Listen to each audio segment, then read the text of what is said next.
ఈరోజు రాష్ట్ర క్యాబినెట్లో అనేక విషయాలపై చర్చ జరుగుతుంది. 8వ తారీఖు నుంచి అసెంబ్లీ సమావేశాలు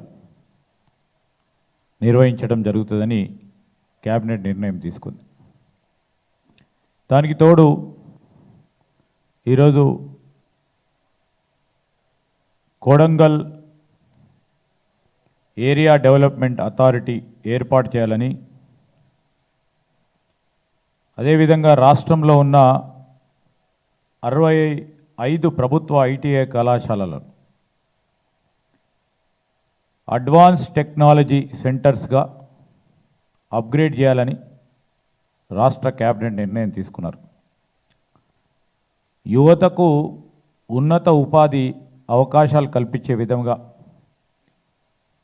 దాంట్లో అనేక కోర్సులను నిర్వహించడం జరుగుతుంది. దానికి తోడు హైకోర్టుకి, తెలంగాణ రాష్ట్ర హైకోర్టుకి 100 ఎకరాల భూమిని కేటాయించేందుకు మంత్రిమండలి ఆమోదం తెలిపింది. అదేవిధంగా ఈరోజు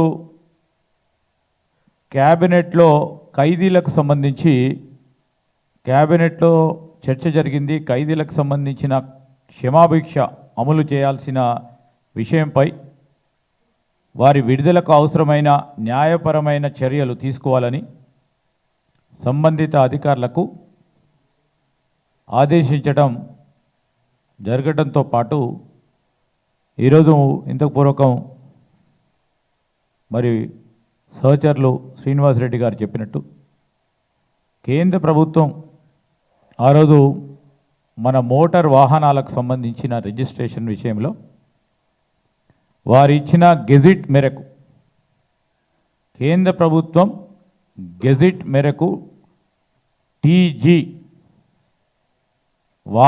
వాహనాలన్నిటికీ కూడా ఇక నుండి టీజీ నెంబర్ ప్లేట్తోనే రిజిస్ట్రేషన్ కావటం జరుగుతుంది.